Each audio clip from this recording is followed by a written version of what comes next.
So seeing quorum, let me call this this meeting of Policy and Priorities Committee to order.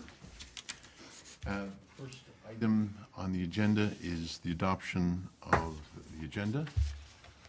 Are there any amendments to be made to the agenda? Mr. Mayor? Thanks, Mr. Chair. There is an item, a resident sent me an email, and I'd asked the clerk to put it on, but it's ended up as an addendum about on-street parking, 12-hour and the restrictions. So if we can just talk about that and it's up in the area that's behind, a resident that's concerned about in the area up behind the fire hall in Fonthill. So if we can add that, That's on-street 4.2. parking, 12-hour restriction. Okay, on 4.2. Thank you. Don't need a seconder. Any discussion? We'll just add it. I call the question on the amendment. All in favor?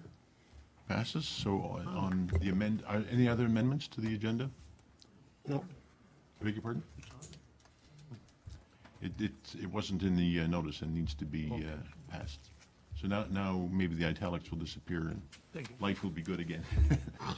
So calling the question on the agenda, all in favor? And that passes. Thank you. Okay, as amended, 4.2, what is that, on-street parking?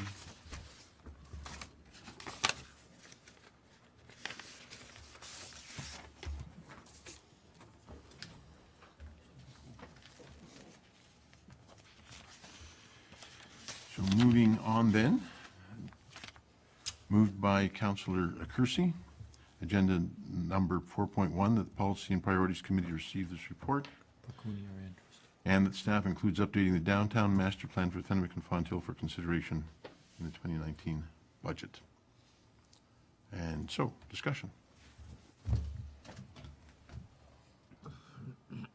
Going once? Sorry, Mr. Chair, as a point of order, Yes? do we need to declare whether there's any conflicts of interest? We do. Thank you, Mr. Mayor. Anyone with a conflict of interest? None. Can we note that? Thank you. Councillor Papp, you were going to make a comment? Just very quickly, I think the report's pretty self-explanatory. We've spent a lot of time on this, and I look forward to the staff report. Years I've spent on the master, and I'm looking for an update, all of us, for downtown Fenwick and Fonthill as well. So look forward to that, I guess, in the next year, new year, right? Yes. Is that what I'm guessing? Okay, thank you. Thank you, Councillor Papp. Any other comments? Mr. Mayor? Thanks very much, Mr. Chair. Certainly appreciate the work from staff and the community coming together. You see there the invitation of those that could participate in that process, and Councillor Kersey was there. I hope he can comment as well and get his perspective, Mr. Chair. Some of the feedback that we received, I thought was very fruitful, and I hope I know that committee members have looked at it. There's one part I want to highlight, and that is in the challenge map. So we are certainly proceeding with one component on that, which is how might we update our downtown master plan. The other one that we thought important as a group was, which is really the challenge and the idea behind these community improvement plan incentives, is how might we make infill and redevelopment in the downtown easy. And you know, it's kind of language for a 12-year-old, but make it easy. But the concept is when these community improvement plans first came in place, the idea is to incentivize and encourage development in the downtown. Those included residential units, so that more people were living downtown. Also facade improvements, because our downtowns at that point, when they first started, didn't have the public realm improvements that they now have today. Nor did they have some of the beautiful facades. And the committee came up with design guidelines, and then those facade grants follow those design guidelines. So the program has been very, very successful in helping transform, especially downtown Fonthill, because I think all of the CIP funds have been used in the downtown Fonthill area. And more than 1/3 of the properties on Pelham Street, and a couple here, the one that we just had the opening for, have been redeveloped with these funds. But the idea is, how might we make infill and redevelopment in the downtown easy? And some of those barriers, and the recognition that sometimes a greenfield development has a bit of a leg up for a downtown development. So if we were to think of some of the developments in downtown Fenwick as they're proceeding, the former fire hall or Baxter Lane, for instance, they have to, or even one here on Pelham Street, they have to do certain things. Is there enough sewer capacity? What about traffic analysis? What about archaeological? So that's kind of wrapped up in this. How might we make it easy? Some of the other greenfield developments don't have to do some of those things because they're part of a secondary plan. I'm hopeful that we'll consider that, the possibility of a downtown, some sort of secondary plan, and maybe that can go with the updating the master plan as well. But that's the concept, because people finally, when they think about their communities, they often think of their downtowns. Where are you from? Oh, I'm from Fenwick, as we heard a passionate speech earlier tonight about the busiest corner in downtown Fenwick. And that's what people associate and have pride in. And similarly in downtown Fawn Hill. So I'm hopeful that that this will occur, that we can proceed. It doesn't hold up any of the programs that we have, but we certainly do need to look at it again. The region is currently doing an evaluation of its programs as well, and they've kind of looked at it. They've relied quite heavily on the area municipalities for the programs and the fees, and have sort of, once a municipality approves a community improvement plan, the region approves it, and they say, by the way, somebody knocks on the door, we approve the funds, the region just simply approves it and follows through. And now, well, regional council and staff are looking at the return on investment for that. So that will be coming out, and I think it's important for the town to look at ours as well. But I do hope that we can find a way to move ahead with some of these projects. I know some of them are, there's one in particular in Fenwick that's contingent on funds. And we just heard earlier this evening that we signed a program for some of those funds. So I guess by approving this, are we going to continue with the program? Are we not going to continue with the program? So I think I guess, Mr. Chair, my whole point is the program is very, very effective. We should be reviewing it, but at the same time, we want to make sure that some of the developments that have been counting on them, people bought the property, et cetera, that they can actually use it. So maybe we can hear from staff, finally, Mr. Chair. Can they tap into those funds, especially the ones we just received? Thank you.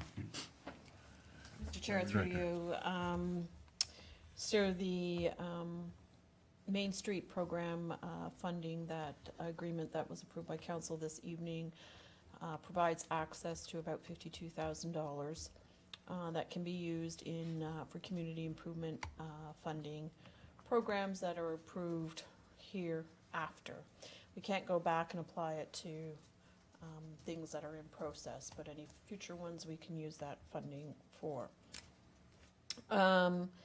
We will be bringing a report forward to you in July to deal with the one application that we have before us, which is the one in Fenwick, and there will be a recommendation coming forward to council on that application. So hopefully you'll be able to deal with that in July. Perfect. And then that report, you'll recall back in March, we had recommended a plan in terms of putting funding aside through reserves and whatnot to build up the reserves so that we can carry forward with the program in the future, but putting the program on hold until those reserves are built up.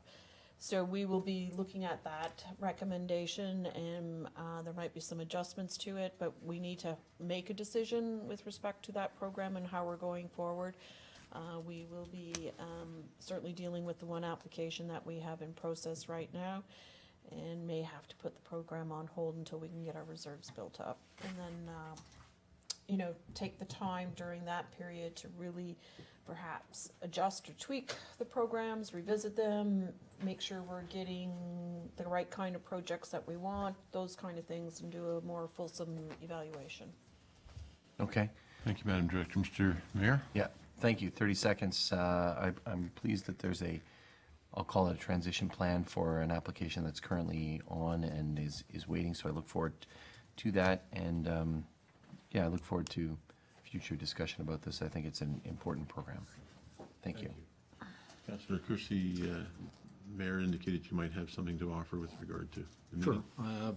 Very quickly, I would echo everything the mayor had said. It was a robust conversation.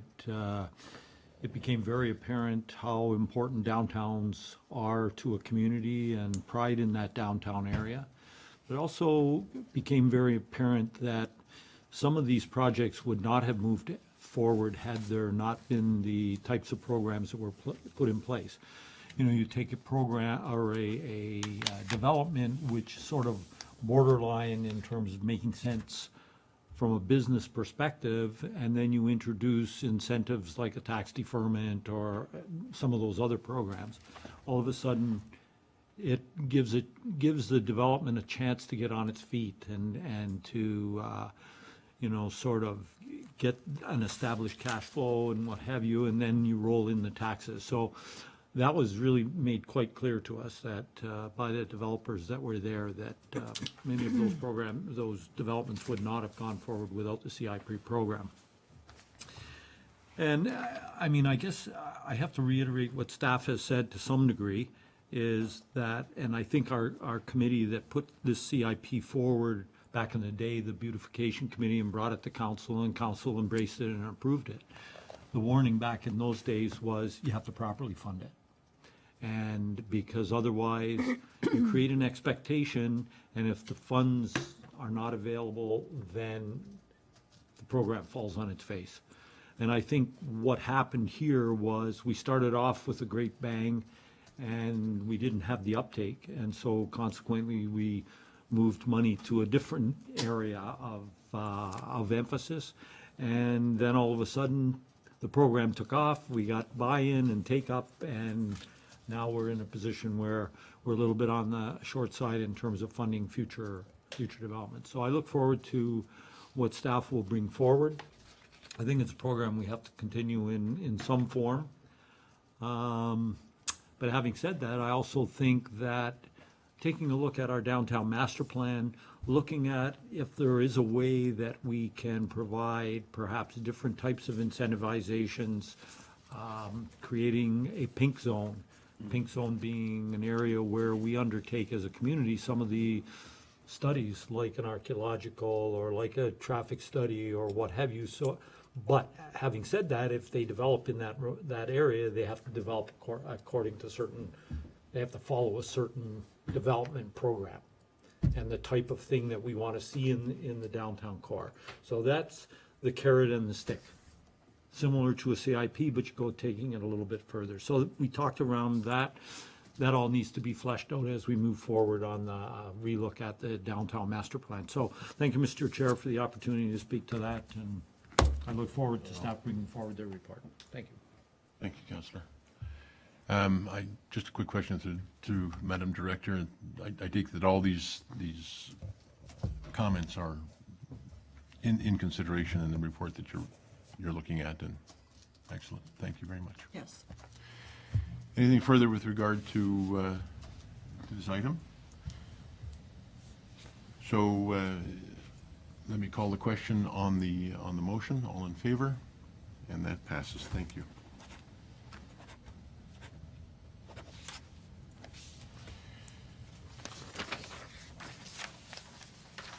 And we have the additional item.